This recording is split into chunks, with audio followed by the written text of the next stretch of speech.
Estamos de volta com o terceiro e último bloco do programa Checkmate.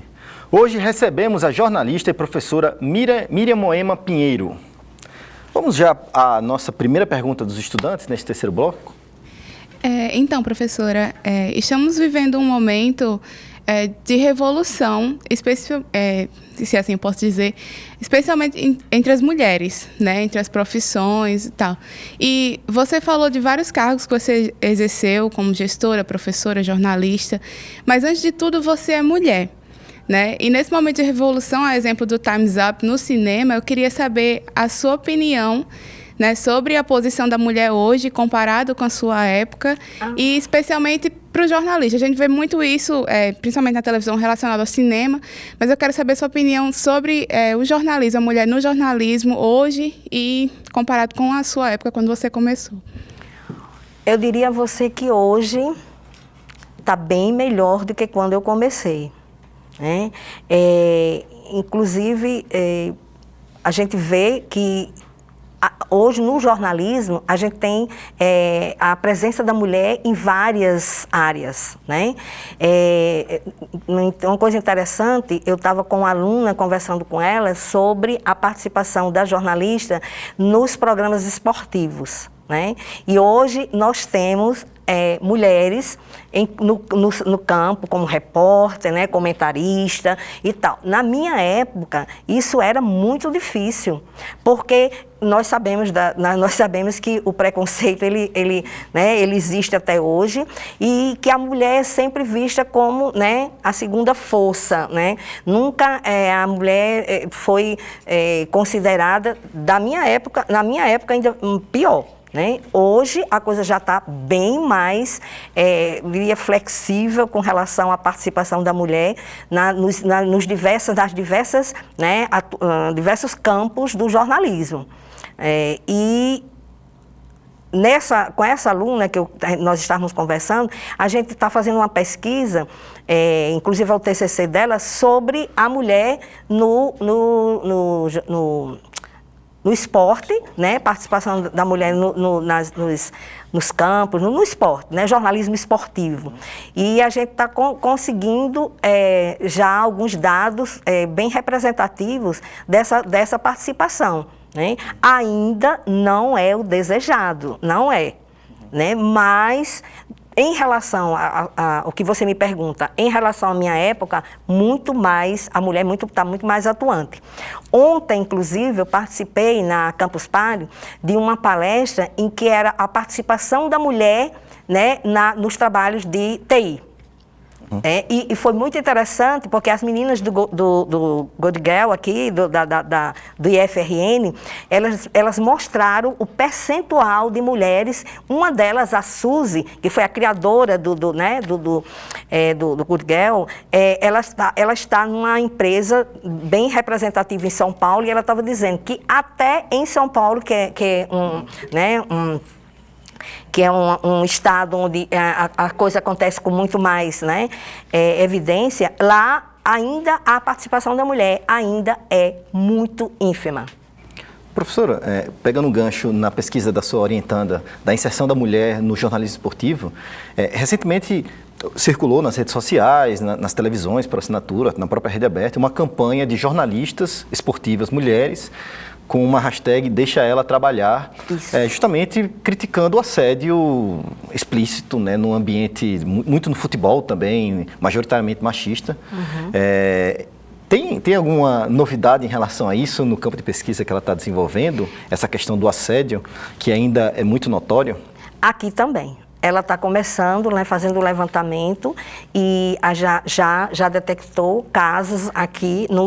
A gente está trabalhando em Natal, né, o jornalismo esportivo em Natal, e tem casos, sim, de assédio, né, de jornalista aqui em Natal. Ela está fazendo esse levantamento, eu ainda não posso precisar porque está muito ainda embrionário a coisa, ela está fazendo o levantamento dos dados, mas já me mostrou que tem casos, inclusive tem uma menina que ela é, acho que é a apresentadora, se não me engano, de um programa de esporte na TV Ponta Negra, e ela sente a mesma coisa, né, que as jornalistas que lançaram a campanha, ela sente a mesma coisa em relação a isso. Quando é para ela expressar opinião a respeito, a fala dela é sempre muito curtinha e sempre muito limitada. E essa campanha, eu acho que é uma campanha muito bem-vinda. A senhora é otimista em relação a um futuro próximo, em relação a essa situação? Eu gosto sempre de dizer, Dalpian, que o pessimismo não leva a gente a nada, né? Mas, assim, eu acredito que a força da mulher, né? Nós, com essa campanha especificamente, nós vamos conseguir, pelo menos assim, abrir mais espaços, não que seja de imediato, mas a gente vai. Eu acho que o grande problema é que nós, mulheres, não podemos desistir. Nós temos que mostrar a nossa capacidade, a nossa competência como ser pensante igual ao homem. Muito bem, vamos a mais uma pergunta, agora com Jailson França. Nesse ano, a universidade completa 60 anos. Na sua opinião, o curso de jornalismo contribui para a instituição de qual maneira, de qual forma? Olha, contribui sim, né? A comunicação, ela sempre contribui. Depende da forma como essa comunicação, ela é, né, disseminada, como é que ela é construída, esses conteúdos são organizados. Agora, que o jornalismo contribui, porque se nós fizermos uma comparação do que era a universidade há, vamos dizer, 50 anos atrás, e o que é a universidade hoje, a comunicação tem um papel muito expressivo nessa evolução, nesse desenvolvimento da universidade. Infelizmente, nós trabalhamos numa instituição em que a comunicação, também como em qualquer outro setor, né, no setor privado, tem seus interesses, tem suas, né, e isso às vezes acaba, né, limitando um pouco a atuação, né, dos profissionais dessa área, porque tem todos esses, né, esses aspectos aí a serem considerados. Mas eu acredito que sim. Acredito não, eu vejo isso. Eu vejo que a universidade, a comunicação, e muito mais agora de 10 anos para cá, com as redes sociais. Então, a universidade tem dado, a prova disso é que ela vem sendo sempre, a UFRN vem sendo classificada, né, como das 9 melhores universidades do Norte e Nordeste, ela está sempre no ranking, fazendo parte do ranking das melhores universidades. Dá mais uma pergunta? Então, professora, a tendência natural é que os alunos aprendam com os professores. Então, hoje a gente queria inverter essa ordem e saber o que a senhora, ao longo de todos esses anos, mais aprendeu com seus alunos. Nossa, eu aprendi muito. Eu diria que eu não aprendi, eu aprendo todo dia com os meus alunos. Agora, isso vai depender muito, né, da condição desse papel que a gente desempenha de educador. Eu prefiro dizer mediador, porque, na verdade, se você se considera um eterno aprendiz, você vai aprender todos os dias com seus alunos. Agora, se você se considera como um olimpiano, né, e aí você vai ficar sempre num nível, né, bem acima dos alunos, e aí essa troca, eu tenho como base, para me colocar dessa forma, o Paulo Freire, que ele dizia sempre, né, que não há uma dialogicidade se você não tem uma relação eu, tu e eu, né, para esse aprendizado ele ser mútuo. Educar é isso. Agora, você trocar informação aí é outra coisa.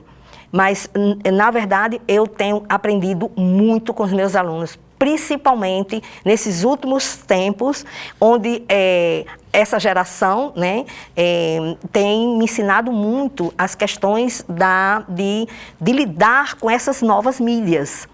Certo? Eles têm me ensinado muito isso.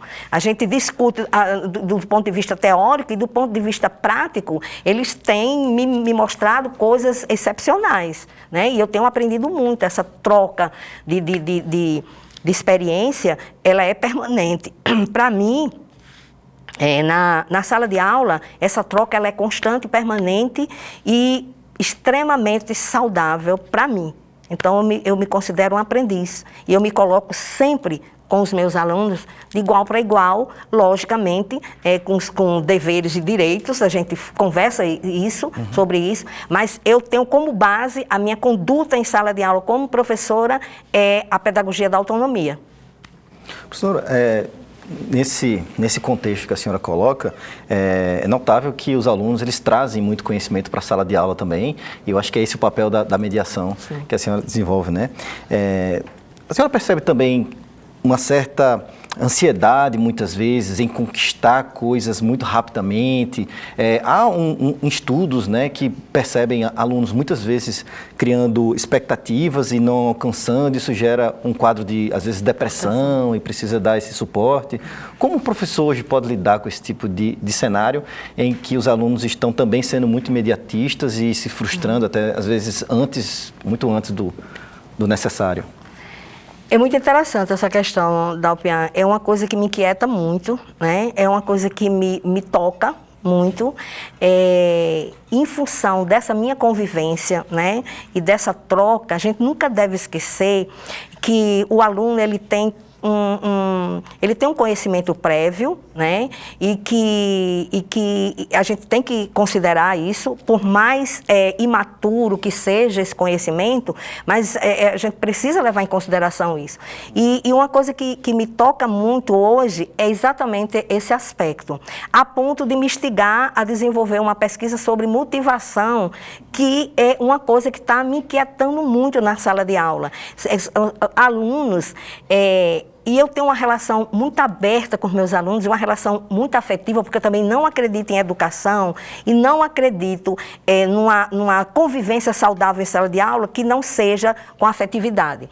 E para mim a afetividade ela é fundamental para que a gente possa entender que antes de sermos professores e alunos, somos seres humanos, né? E eu tenho casos de alunos que inclusive se frustram, né? Eu tenho recentemente um caso de um aluno em que ele precisava de uma bolsa, né? Nós desenvolvemos um projeto de extensão e ele precisava de uma bolsa, é um aluno que realmente precisa da bolsa, inclusive para sustento mesmo, né? De alimentação, de tanto.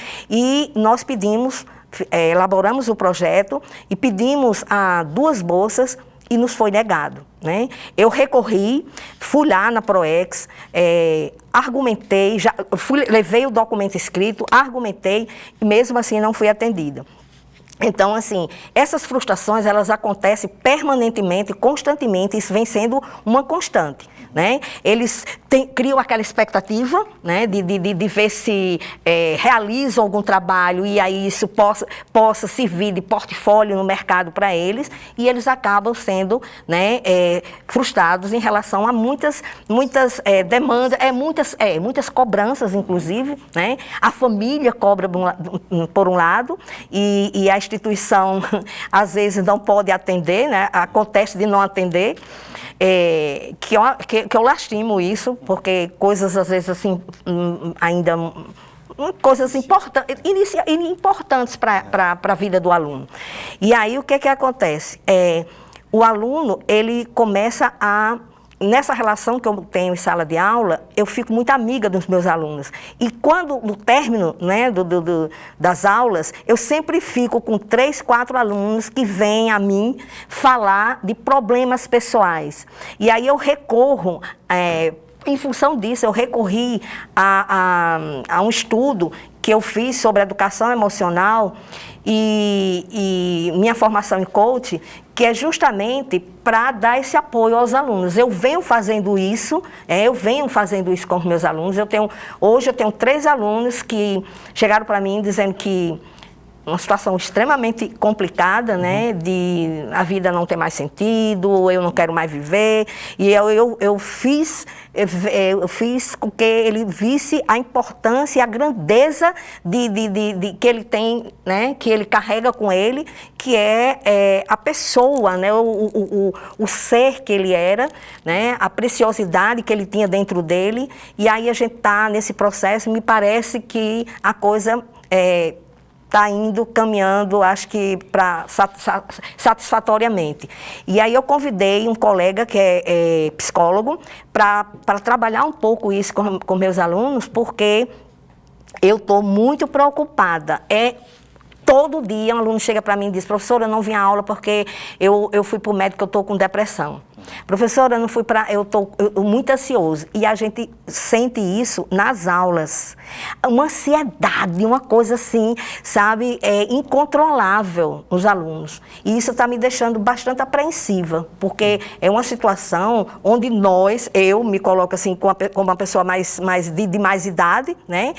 E vejo jovens de 20 anos, 21 anos, né? Extremamente confusos, sem acreditar na vida e desanimados totalmente. Quando você faz qualquer comentário na área, né, de mercado, eles já ficam, né, extremamente, se sentem extremamente desmotivados e derrotados, gente. É essa a sensação.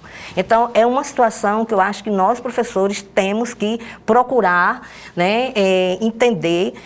E aí eu vejo que tem alguns professores que ainda estão, assim, muito naquela posição de autoridade, sabe? Eu acho que não é bem assim. Eu não consigo ver essa posição como uma coisa boa para o aluno. É tanto que às vezes a gente nem é muito entendido pelo aluno, porque a nossa metodologia em sala de aula, a nossa conduta em sala de aula é de uma abertura que às vezes os alunos chegam, né, se surpreendem, falam: professora, que é isso? Eu queria que todos fossem assim e tal. Por quê?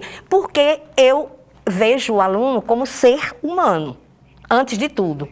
Entendeu? Ele tem problemas como eu tenho, e aí é muito importante, uma coisa que eu acho que é importantíssima para nós professores, é a empatia, tá? Se coloca no lugar do outro, e aí sente o que o outro sente, né? Tenta entender o que o outro está passando, que aí eu acho que a coisa, sabe, ajuda, né? Esse comportamento ajudaria muito.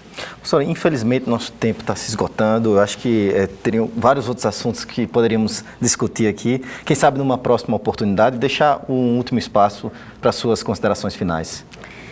Gente, eu fico extremamente feliz, eu estou muito satisfeita, né? Agradecida, gostaria de agradecer o convite às minhas colegas, a professora Valquíria, né? A professora Emily, né? A todos os alunos, a toda a equipe técnica, né? A toda a equipe de produção do programa, os alunos e colegas. E a minha alegria é enorme nesse momento. Por quê? Porque são 60 anos da universidade e eu estou aqui há mais de 30 anos, né? Minha vida aqui nessa universidade. Eu fiz graduação aqui, eu fiz pós-graduação, mestrado, doutorado, tudo na minha universidade. E me sinto muito, muito, né, agraciada por ter uma universidade que me possibilitou, né, esse conhecimento, essa disposição de repassar esse conhecimento para os outros. E a minha maior satisfação é isso, é entender a educação como uma parte, né? uma parte de mim. Eu me dou muito em função do outro e espero também do outro que a gente possa, nessa relação, crescer juntos. Então, eu agradeço profundamente o convite e estou à disposição, né, no que eu puder colaborar com os colegas e com os alunos, eu estarei aqui. Muito obrigada, muito grata. Gratidão sempre. Professora, nós que agradecemos imensamente, foi um grande aprendizado, foi uma grande honra tê-la conosco. Obrigada. O Checkmate de hoje fica por aqui. Até o próximo encontro. Nos encontramos na próxima semana.